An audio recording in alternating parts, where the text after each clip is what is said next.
ओम नमः शिवाय मित्रों, महादेव का फलित ज्योतिष शास्त्र में आपका स्वागत है। आज के टॉपिक पे हम चर्चा करने जा रहे हैं वैदिक ज्योतिष शास्त्र के अंतर्गत कुंडली फलादेश कथन पर।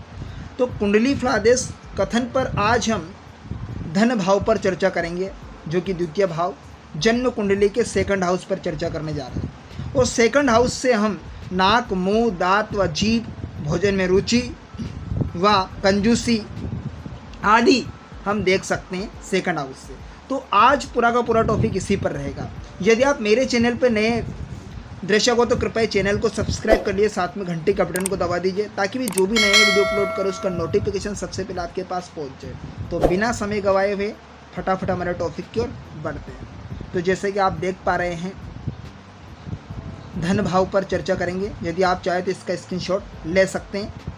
तो ये उदाहरणार्थ हमने कुंडली फलादेश कथन पर चर्चा करेंगे, धन भाव पर, जो कि एक उदाहरण के तौर पर मैं आपको समझाऊंगा। तो हम यहाँ पर देख लेते हैं, फर्स्ट पॉइंट पर चर्चा कर लेते हैं।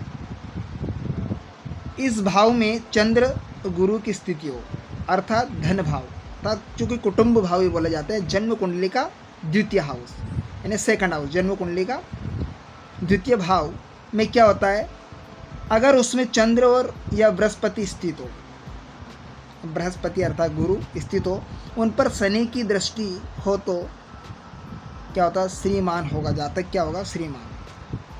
सेकंड पॉइंट पर चर्चा कर लेते। द्वितीय भाव में उच्चस्थ राशि का बृहस्पति देव, अर्थात द्वितीय भाव में उच्च राशि में बृहस्पति बैठा हो, ठीक है, और शुक्र भी साथ में हो। शुक्र हो तो भी जातक क्या होगा, श्रीमान होगा। ठीक, नेक्स्ट बिंदु पर चर्चा कर लेते हैं। धन भाव में शनि होकर बुध या बृहस्पति की पूर्ण दृष्टि हो। धन भाव में शनि होकर बैठा हो, शनि बैठा हो, या बुद्धि भी साथ में हो, और या बृहस्पति की पूर्ण दृष्टि हो, बुध या बृहस्पति की। धन भाव में शनि बैठा हो और बुध या बृहस्पति की पूर्ण दृष्टि हो तो जातक श्रीमान होगा। पॉइंट पर चर्चा कर ले। कुटुंब भाव में मकर या कुंभ राशि के अंतर्गत बुध के साथ मंगल हो और सूर्य से दृष्ट हो तो जातक विनोदी व हंसने वाला होता है। नेक्स्ट बिंदु पर चर्चा कर लेते हैं, फिफ्थ पॉइंट पर चर्चा कर लेते हैं। इस भाव में सूर्य, मंगल व शनि हो, अर्थात धन भाव में सूर्यदेव, मंगलदेव, शनिदेव हो और बृहस्पति की दृष्टि ना हो, अर्थात बृहस्पति की दृष्टि ना हो धन भाव पर, तो सूर्य, मंगल व शनि पर, तो जातक निर्धन होता है। क्या होगा, जातक निर्धन होता है, ठीक है ना, धनहीन। छठे पॉइंट पर चर्चा कर लेते हैं। द्वितीय स्थान में बुध या चंद्र हो, सेकंड हाउस में बुध या चंद्र हो और शनि की दृष्टि हो तो जातक श्रीमान होगा। क्या होगा, शनि की दृष्टि हो। मान लीजिए उदाहरण के तौर पर मैं समझा लीजिए, जन्म कुंडली है, ठीक है। अब जन्म कुंडली, अब यहाँ पर धन भाव में क्या हो, बुध देव बैठे हो और चंद्र देव भी बैठे हो, ठीक है। अगर इस पे शनि की दृष्टि हो यहाँ पर, ठीक है ना, तो ऐसी स्थिति में क्या होगा, जातक श्रीमान होगा। नेक्स्ट सेवंथ पॉइंट पर चर्चा कर लेते हैं। इस भाव में शुक्र या चंद्र पाप ग्रह से दृष्ट हो, अर्थात इस भाव में जो धन भाव में अगर चंद्र या शुक्र पाप ग्रह से दृष्ट हो तो जातक कामी प्रवृत्ति का होगा, पर स्त्री रत होता है, कामुक प्रवृत्ति का भी होगा और पर स्त्री रत होता है जातक। नेक्स्ट 8 नंबर पॉइंट पर चर्चा कर लेते। धन भाव में सूर्य, शुक्र व मंगल हो, यानी द्वितीय भाव में शुक्रदेव, मंगलदेव हो और सूर्यदेव हो तो धन का नाश होगा। क्या होगा, धन का नाश होगा उस जातक के लिए। 9 नंबर पर पॉइंट पर चर्चा कर ले। 9th पॉइंट पर चर्चा कर लेते।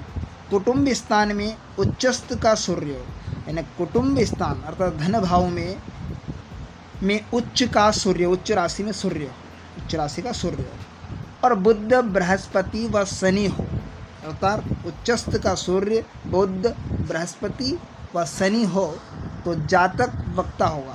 क्या होगा, जातक वक्ता होगा।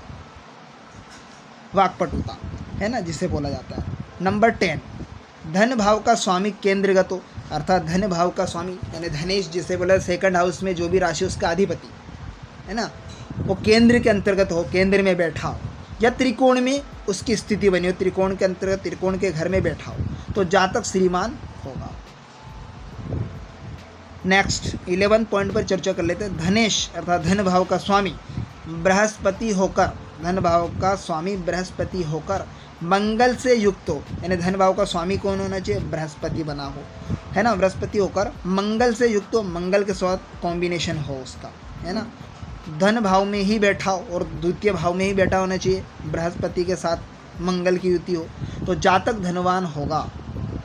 नेक्स्ट बिंदु पर चर्चा कर लेते हैं। चतुर्थ भाव का स्वामी मंगल देव, चौथे भाव का स्वामी चतुर्थेश मंगल यदि धन भाव में हो, यानी वहाँ पर कुटुंब परिवार में बैठा हो, यानी कुटुंब के भाव में बैठा हो, तो जातक खट्टा व नमकीन पदार्थों का शौकीन होता है, अधिक रुचि होती है उसे।